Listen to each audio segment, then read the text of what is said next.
पद्मिनी भद्रे आयुरारोग्यदायिने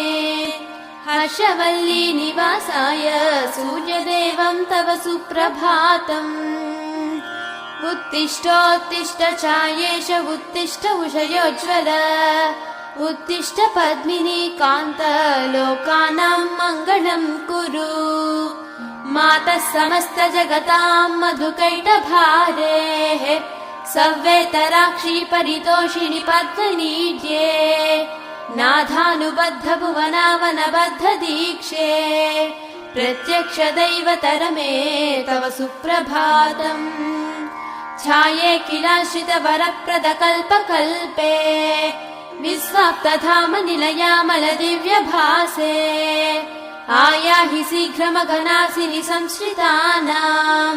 श्रीसूर्यदैवतरमे तव सुप्रभातम्।